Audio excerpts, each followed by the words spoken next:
name is Raimundo Tisero from BT1H. Now, I'm going to present A Tale of Two Birds. Once lived a bird and her two newborn babies in a forest. They had a nest in a tall, shady tree, and there the mother bird took care of her little ones day and night. One day, there was a big storm. There was a thunder, lightning and rain, and the wind blew down many trees.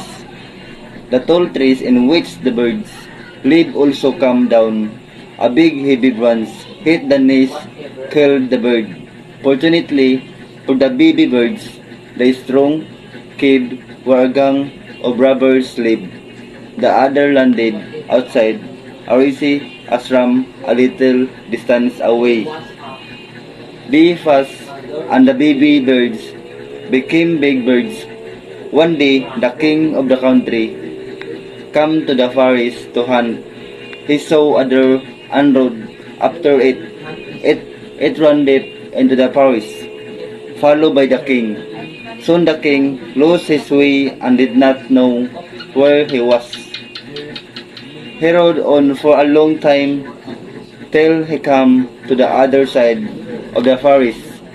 Very tired by now, he got off his horse and sat down under a tree that stood near a cave.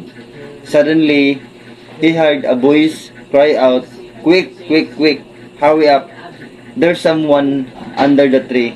Come and take his jewels and his horse.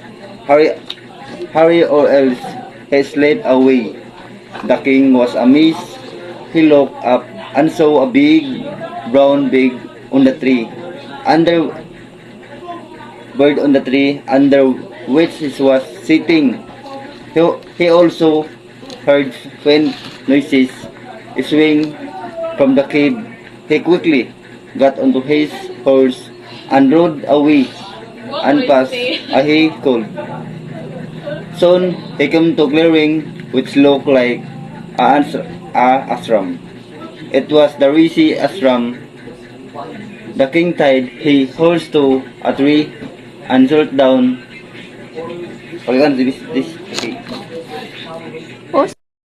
Tree and sat down in its shade. Suddenly, he heard a gentle voice announce, "Welcome to the ashram. Sir, please go inside and rest. The Rishi will be back soon. There's some cold water in the pot. Please make yourself comfortable." The king looked up and saw a big brown bird in the tree. He was amazed. This one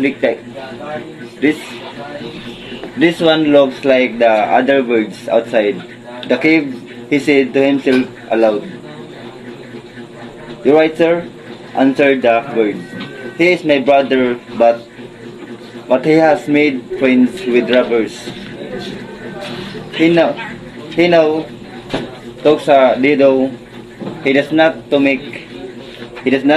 to me anymore." Just then the Rishi entered the ashram. "Welcome, sir," said to the king.